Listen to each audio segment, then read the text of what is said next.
5.2 के 12वें सवाल से शुरू करेंगे। 12वां क्वेश्चन है। 12वां क्वेश्चन है, दो समांतर श्रेणियों का सार्वंतर समान है यदि इनके 100वें पद का अंतर 100 और इनके 1000वें पद का, तो इनके 1000वें पद का अंतर क्या होगा। दो समांतर श्रेणियां हैं, उनके 100वें पद का अंतर 100 है। माना पहली समांतर श्रेणी का पहला पद a, माना पहली समांतर श्रेणी का पहला पद a तथा दूसरी समांतर श्रेणी का पहला पद कैपिटल ए है। स्मॉल ए पहली का ले लिया, कैपिटल ए दूसरी का ले लिया पहला पद। अब दोनों का सार्वंतर समान है, दोनों का सार्वंतर जो है, दोनों समांतर श्रेणियों का सार्वंतर डी ले लिया। दोनों श्रेणियों का सार्वंतर हमने डी मान लिया। दोनों का समान है इसलिए हमने एक ही मान लिया, ये डी स्मॉल डी। तो पहली श्रेणी का 100वां पद, पहली श्रेणी का 100वां पद, ये हो जाएगा a + 99d। सूत्र हमने लगाया a + n-1, n की जगह 100 आ गया, 100 - 1 99 हो गया, a + 99d। ऐसी दूसरी श्रेणी का, दूसरी AP लिख दो, समांतर श्रेणी है का 100वां पद, ये कैपिटल A + 99d आ जाएगा। d तो दोनों का समान है, इसमें पहला पद a है इसलिए a + 99d आ जाएगा। अब अगर हम अंतर निकालें, अंतर यानी इसमें से इसको घटा लेंगे, 100वें पद का अंतर,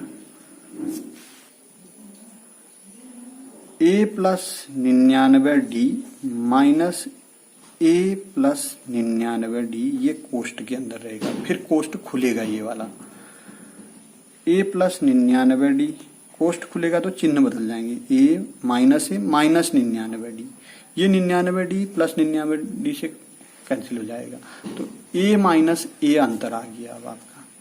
और प्रश्न के अनुसार ये a - a जो है वो प्रश्नानुसार a - a = 100 है।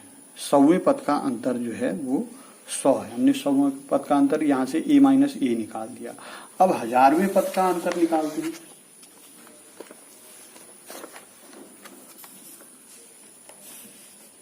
तो पहली श्रेणी का 1000वां पद, पहली AP का 1000वां पद, ये हो जाएगा a + 999d। 1000 में से 1 घटाएंगे तो 999 आ जाएगा। a + n-1 × d वाला फॉर्मूला लगाए। ऐसे ही दूसरी AP का 1000वां पद, ये हो जाएगा कैपिटल A + 999d।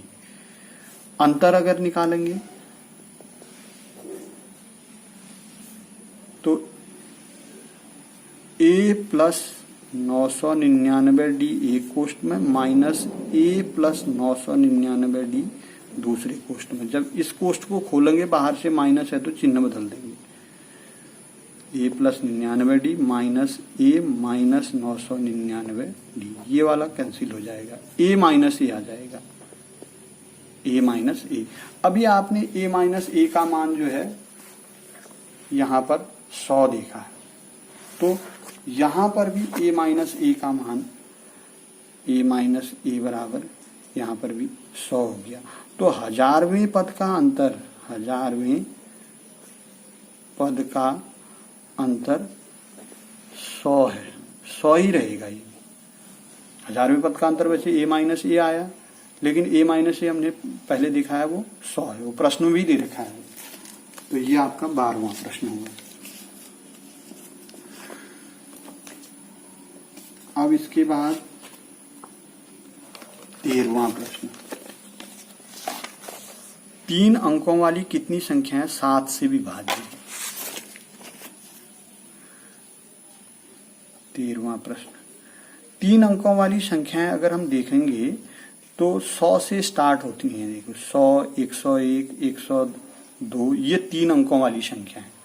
लेकिन 7 से विभाज्य, 100 7 से विभाज्य नहीं है, 101 भी नहीं है, 102 भी नहीं है, 103 भी नहीं है, 104 भी नहीं है, 105 है।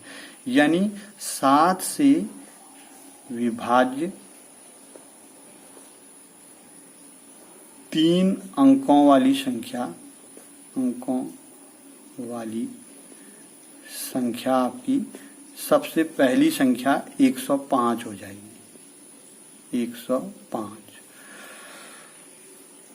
तो ये जो सीरीज बनेगी, श्रेणी बनेगी, तो 7 अंकों से विभाजित 3 अंकों, 7 से विभाजित 3 अंकों वाली संख्या की श्रेणी, 7 से विभाज्य 3 अंकों वाली संख्याओं की श्रेणी, संख्याओं की एपी जो बनेगी वो बनेगी 105, फिर 105 में 7 जोड़ देंगे 112, 112 में 7 जोड़ देंगे 119। तो इस तरीके से चलेगी। और लास्ट जो संख्या बनेगी वो 3 अंकों की 994 बनेगी। 1000 जो है वो 4 अंक की संख्या हो जाती है। 1000 से पीछे आएंगे 999 में 7 का भाग नहीं जाएगा, 998 भी नहीं जाएगा, 997 में भी नहीं जाएगा, 996 में नहीं जाएगा, 995 में नहीं जाएगा, 994 में जाएगा। फिर आप देखेंगे तो इस तरीके से ये सीरीज बन गई अब हमारे पास। और पहला पद हमारे पास a बराबर 105 हो गया, d बराबर 7 हो गया, और an हमने ये लास्ट पद ले लिया 994। तो अब इसमें पदों की संख्या यानी n का मान हमने ज्ञात करना है।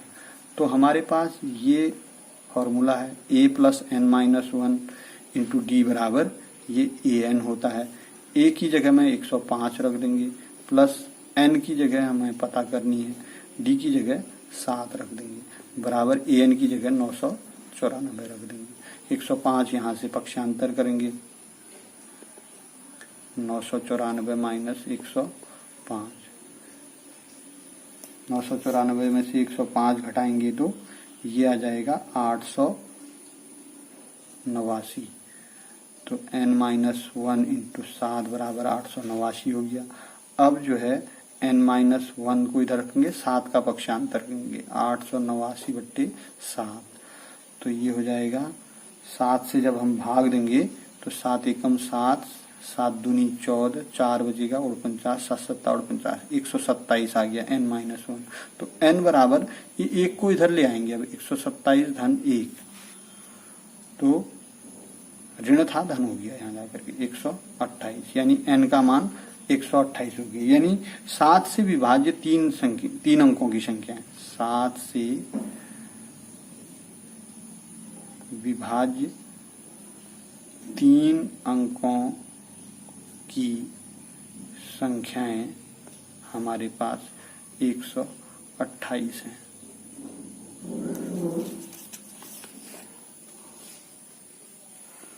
प्रश्न नंबर 14, 10 और 250 के बीच 4 के कितने गुणज हैं? गुणज और गुणनखंड में अंतर है। देखिए, गुणज का मतलब ये है कि जैसे मान लीजिए 4 का गुणज कह रहा हूं मैं, 4 का गुणन जो है 4 से ही स्टार्ट होगा, 4 एकम 4, 4 का पहाड़ा पूरा पढ़ लीजिए, जिसमें 4 का भाग जाएगा वो 4 का गुणज हो जाएगा। और गुणनखंड जो है वो 4 से छोटा होगा, 4 के बराबर तक आएगा 4 से। जैसे 4 का गुणनखंड 2 है और खुद 4 का गुणनखंड है, तो यहां पर हमको प्रश्न नंबर 14 में 10 और 250 के बीच, 10 और 250 के बीच 4 के गुणज, 4 के कितने गुणज है, कितने गुणज हैं। तो हमने सबसे पहले 10 में 4 का भाग नहीं जाता है, 4 तियां 12, यानी सबसे पहला गुणज हो गया 12। इसके बाद 12 में 4 जोड़ देंगे 16 हो जाएगा, 16 के बाद 20 हो जाएगा। इस तरीके से हमने 250 में 4 का भाग नहीं जाता है, 248 में 4 का भाग जाता है। लास्ट संख्या 248 आ गई, 250 के बीच ही लेना है, 10 और 250 के बीच। तो ये सीरीज बन गई आपकी।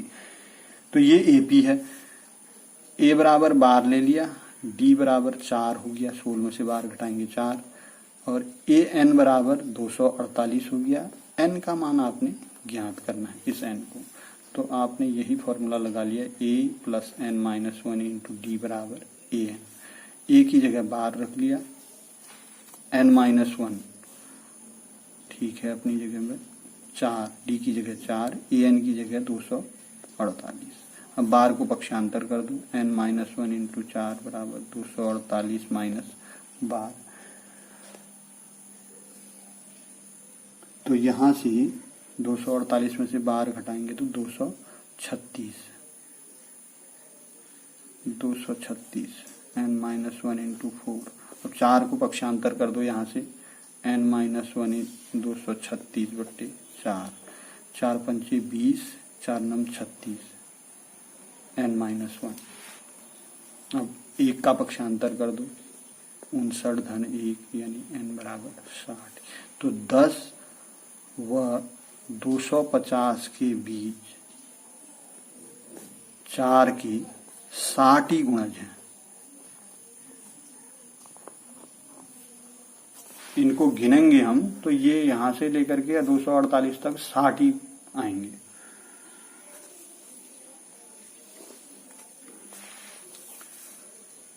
पंद्रहवां क्वेश्चन, एन के किस मान के लिए, एन के किस मान के लिए दोनों समांतर श्रेणियां 63, 65, 67 और एक दूसरी दे रखी है 3, 10, 17 के nवें पद बराबर हैं।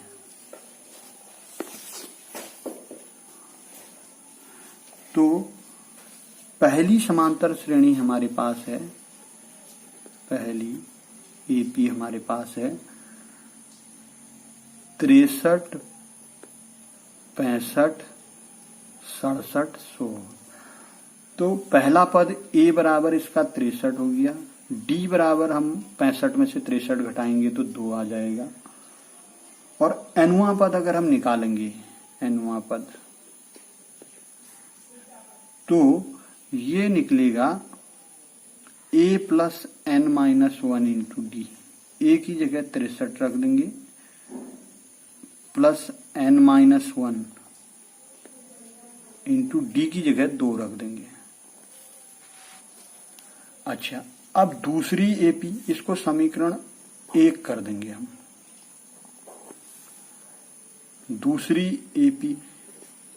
दूसरी एपी हमारे पास है 3, 10, 17, 16 ऐसे करके चल रही। तो इसका जो ए है वो 3 हो गया, और इसका डी जो है 10 में से 3 घटाएंगे 7 हो गया। तो अब इसका एनवां पद निकालेंगे, इस एपी का एनवां पद। तो ये हो जाएगा a plus n minus 1 into D.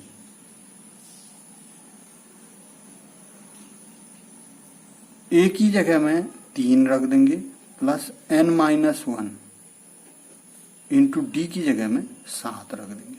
इसको समीकरण नंबर 2 कर देंगे। अब एनवां पद बराबर है,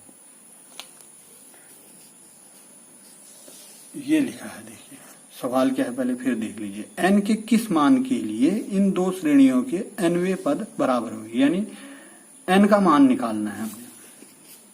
तो इन दोनों को समीकरण 1 और 2 को बराबर कर देंगे, क्योंकि हमको प्रश्न में ऐसा दे रखा है। प्रश्नानुसार 63, plus n minus one into two बराबर 3 plus n minus one into 7। तो इसको अब सॉल्व कर लेंगे। 63 प्लस इस 2 को गुणा कर देंगे 2n माइनस 2, ऐसे ही बराबर इस 7 को गुणा कर देंगे 3 प्लस 7n माइनस 7। 63 में से 2 घटाएंगे 61 प्लस 2n, ये हो गया। 3 में से 7 घटाएंगे तो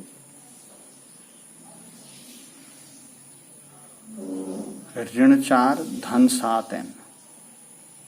इस 2 को इधर ले जाएंगे 2n को, इस 2n को, और इस ऋण 4 को इधर ले आएंगे। 61 धन 4 हो जाएगा, 2n इस तरफ जा करके 7n में से 2n माइनस हो जाएगा, तो ये 5n हो गया। और 61 में 4 जोड़ेंगे 65 हो गया। 5n बराबर 65 हो गया। तो n बराबर अब हमारे पास 65/5 आ गया। तो 13 पंची 65, यानी 13वां पद बराबर होगा इनका। 13वां पद बराबर है।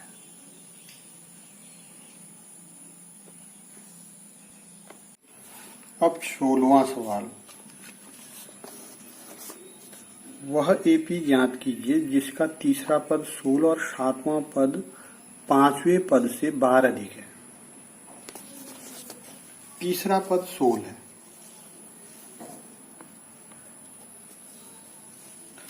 तीसरा पद यानी A3 equal to A plus 2D होता है।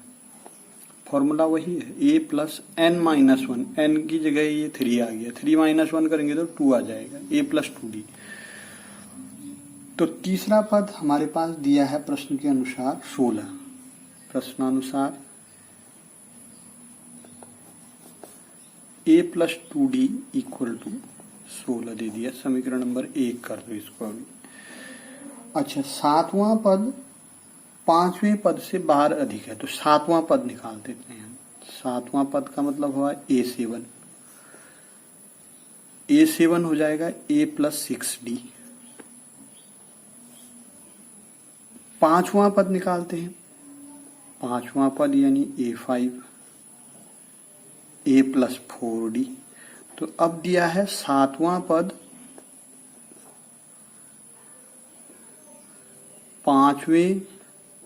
5वें पद से 12 अधिक है, यानी 7वां पद ये हो गया, 5वां पद ये हो गया। ये जो है इससे 12 अधिक है, यानी A plus 6D equal to A plus 4D। प्रश्न के अनुसार ही चला, ये प्रश्नानुसार लिया है। अब यहां पर आप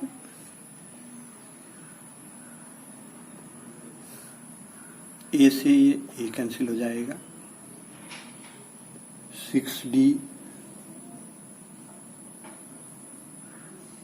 अच्छा, प्लस 12 भी रहेगा। यहाँ पर 4D को इधर ले आएंगे, 6D माइनस 4D बराबर ये 12। प्रश्न के अनुसार ऐसा है, 7वां पद 5वें पद से 12 अधिक है, तो प्लस 12 तब किया है मैंने। 6D में से 4D घटाएंगे तो 2D आ जाएगा, 2D बराबर 12, D बराबर 12/2, 12/2 यानी D बराबर 6 आ गया। अब D का मान समीकरण किसी एक में रख दो, यहाँ पर जो समीकरण 1 ली है D का मान यहाँ रख देते हैं। D का मान समीकरण 1 में रखने पर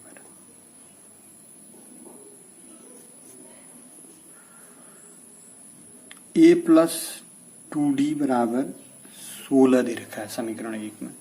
D की जगह 6 रख देंगे, A प्लस 2 गुणा 6 बराबर 16, 6 दूनी 12, 12 को इधर ले जाएंगे, A बराबर 16 ऋण 12, 16 ऋण 12 यानी 4, A बराबर 4 हो गया। तो A बराबर 4 और D बराबर 6, तो पहला पद हो गया 4, फिर इसमें 6 जोड़ते जाएंगे, 6 4 है 10, 10 में 6 जोड़ेंगे 16, 16 में 6 जोड़ेंगे 22। तो इस प्रकार से आपकी एपी बन जाएगी। तो ये एपी ज्ञात करनी है हमने। तो इस प्रकार से आपकी ये 16वां प्रश्न आपका पूरा हुआ। अब 17वां प्रश्न देखिए। एपी 3, 8, 13, 253 में अंतिम पद से 20वां पद ज्ञात कीजिए।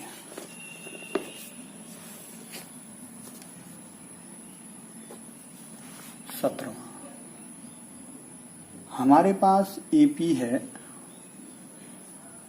3, 8, 13, 253। अब इसमें पहला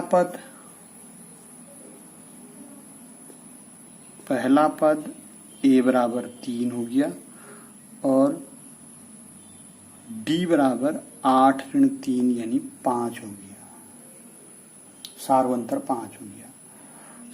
अब इसको अवरोही क्रम में, क्योंकि हमने अवरोही क्रम में इसलिए कह रहे हैं हम ये जो है अंतिम से हमको 20वां पद निकालना है, तो ऐसे आनी चाहिए। पहला पद ये हो जाएगा 253, फिर उसके बाद 5 बढ़ रहा है तो 253 से 5 कम करके हम दूसरा पद लेंगे। तो अवरोही क्रम में लिखने पर एपी को अवरोही क्रम में लिखने पर तो 253 तो पहला पद हो गया ये वाला। इसके बाद डी 5 है तो 5 कम करेंगे, क्योंकि यहाँ को पीछे को बाएं ओर को भी ये पद कम हो जा रहे हैं, मान कम हो रहा है। मतलब जैसे 13 है, 13 से 5 घटा के 8 आ जा रहा है, तो यहाँ पर से 253 में से 5 घटाएंगे तो ये आ जाएगा 248, फिर 5 घटाएंगे, 248 में से 5 घटाएंगे तो ये आ जाएगा 243। इस तरीके से चलेगी। अब ए बराबर 253 हो गया, डी बराबर 248 में से 253, डी अब अलग हो जाएगा यानी ऋण 5 आ जाएगा। अब आप देख रहे हैं ऊपर जो है एपी में डी जो है 5 है, यहां ऋण 5 आ जा रहे हैं। तो अब सवाल सही बनेगा। अब 20वां पद निकालना है, यानी A20 हमने ज्ञात करना है। A20 बराबर हो जाएगा, मैं डायरेक्ट फॉर्मूले में रखूं तो A प्लस 19D, n-1 करेंगे तो 19 आ जाएगा। तो A की जगह 253 रखेंगे प्लस 19, D की जगह ऋण 5 रखेंगे, 19 पंचे 95, 253 माइनस 95, 13 में से 5 गया 8, 14 में से 9 गया 5 और 158 होगा 20वां पद। 20वां पद का मान 158 रहे। 18वां सवाल देखिए। किसी एपी के चौथे और 8वें पदों का योग 24 है, छठे और 10वें पदों का योग 44 है। इस एपी के प्रथम 3 पद ज्ञात कीजिए। चौथे और 8वें पद का योग 24 है।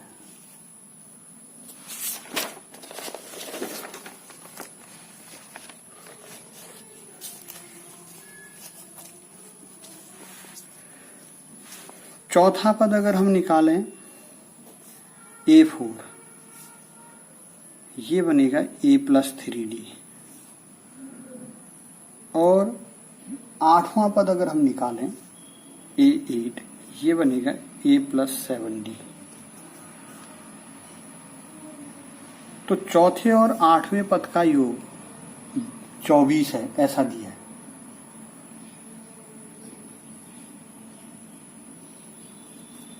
A4 प्लस A8 बराबर 24 ऐसा दे रखा है। तो यहाँ पर रख देंगे A प्लस 3D A4 की जगह, A8 की जगह रख देंगे A प्लस 7D बराबर 24। A में A जुड़ जाएगा 2A हो जाएगा, D 7D में 3D जुड़ जाएगा तो 10D हो जाएगा बराबर 24। 2 से भाग भी दे दीजिए, A प्लस 5D बराबर 12 हो गया, समीकरण नंबर 1 कर दीजिए इसको। अब छठे और 10वें पद का योग 44 है, ऐसा प्रश्न में दे रखा है। यानी छठा पद यानी a6 बराबर a प्लस 5d,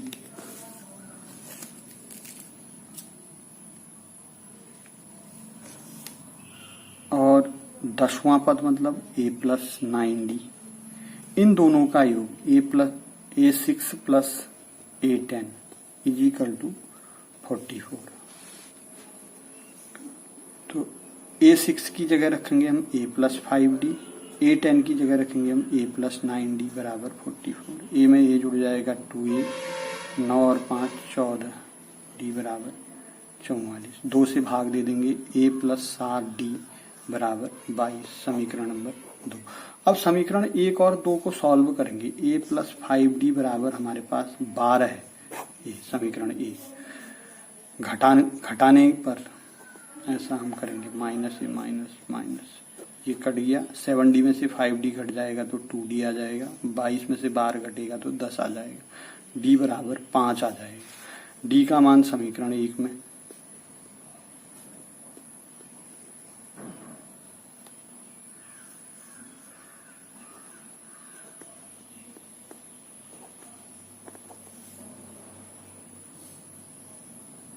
एक में रख दीजिए।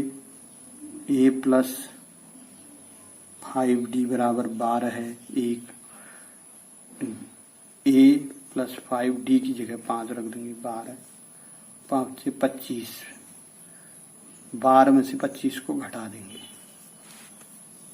तो ये ऋण 13 आ जाएगा। a बराबर ऋण 13, a का मान ऋण 13 आ गया। अब प्रथम 3 पद ज्ञात करने, देखिए ऋण 13, d का मान 5 है, धन 5, पहला पद तो ऋण 13 हो जाएगा। ऋण 13 धन 5 ये करेंगे तो ऋण 8 आ जाएगा। तीसरा ऋण 8 फिर धन 5 करेंगे तो ऋण 3 आ जाएगा। तो प्रथम 3 पद ये हो जाएंगे, ये प्रथम 3 पद है, प्रथम 3 पद, ऋण 13 ऋण 8 ऋण 3।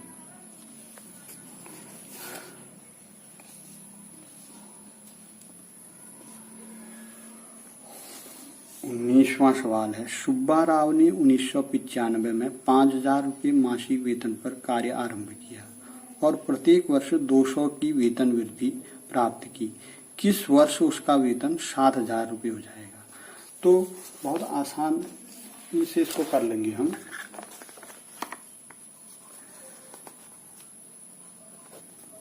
उसका पहले वर्ष का प्रारंभिक वेतन, पहले वर्ष का वेतन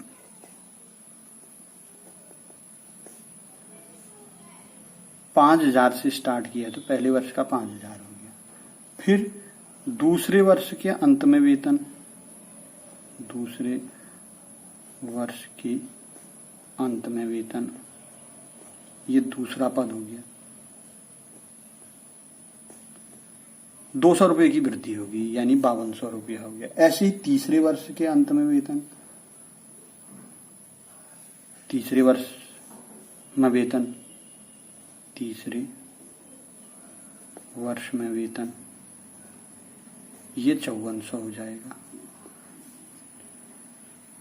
तो एक समांतर श्रेणी ये बन जाएगी 5,000, 5200, 5400, और हमको 7,000 कब हुआ ये पता करना है। किस वर्ष में 7,000 हुआ? तो ए बराबर 5,000 हो गया, डी बराबर 200 रुपया हो गया, और ए एन बराबर 7,000 हो गया, और एन का मान हमको ज्ञात करना है। तो बहुत आसानी से देखो, a plus n minus 1 into d बराबर ए एन। ए की जगह 5,000 रख दीजिए, प्लस एन की जगह एन ही हुआ, अभी एन का मान निकालना है। डी की जगह 200 रख दीजिए, बराबर ए एन की जगह 7,000 रख दीजिए। 5,000 को पक्षांतर कीजिए, एन माइनस 1 इंटू 200 बराबर 7,000 में से 5,000 घटेगा तो 2,000 आ जाएगा। इस 200 को भी पक्षांतर कर दीजिए, एन माइनस 1 बराबर 2,000 बट्टे 200, ये 2 शून्य कट गए, 10 आ गया। n-1 बराबर 10। इस एक को पक्षांतर कीजिए, n बराबर 11 हो जाएगा। 10 धन 1 11। तो 11 वर्ष बाद सुब्बा राव का वेतन 7,000 रुपये होगा। 11 वर्ष बाद सुब्बा राव का वेतन 7,000 रुपये होगा। अब इसका अंतिम सवाल है इस प्रश्नावली का 20वां सवाल। रामकली ने किसी वर्ष के प्रथम सप्ताह में 5 रुपये की बचत की और फिर अपनी साप्ताहिक बचत 1 रुपये 75 पैसे बढ़ाती गई। यदि nवें सप्ताह में उसकी साप्ताहिक बचत 20 रुपये 75 पैसे हो जाती है तो n को ज्ञात कीजिए। बहुत आसान सा सवाल दिया। प्रथम सप्ताह में उसकी बचत 5 रुपये है तो a बराबर 5 रुपये हो गया, और प्रति सप्ताह वो 1 रुपया 75 पैसा बढ़ा रही है तो d बराबर 1.75 हो गया। 1.75। और किस सप्ताह उसकी बचत 20 रुपये 75 पैसे हो जाती है, यानी an बराबर हमारे पास 20 रुपये 75 पैसे है और इस n का मान ज्ञात करना है। इस n का मान तो a plus n-1 into d बराबर an, ये रख दीजिए। a की जगह में आप 5 रखेंगे, इधर से n-1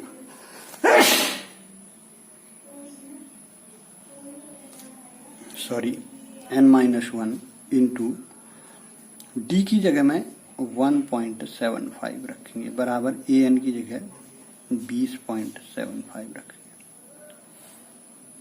5 को इधर ले आएंगे, n-1 इंटू 1.75 20.75 माइनस 5 यानी 15.75 n-1 इंटू 1.75। अब 1.75 को आप पक्षांतर करेंगे, n-1 इज इक्वल टू 15.75 बट्टे 1.75। दोनों दशमलवों को हम हटा सकते हैं यहाँ से, 1575 बट्टे 175 हो जाएगा। 2 स्थान दशमलव ऊपर इसके अंश में भी है और हर में भी है तो इसको हमने हटा दिया, ऐसा भी बना सकते हैं हम इसको। तो 1575 से जब हम 175 से 1575 में भाग देंगे तो 9 आ जाएगा, n-1 इज इक्वल टू 9। तो n बराबर हो जाएगा 9 और 1, इसको 9 में 1 जोड़ देंगे 10 हो जाएगा। n बराबर 10 है, यानी 10वें सप्ताह उसकी साप्ताहिक बचत जो है 20 रुपये 75 पैसे हो जाती है। क्या अर्थ हो गया सवाल।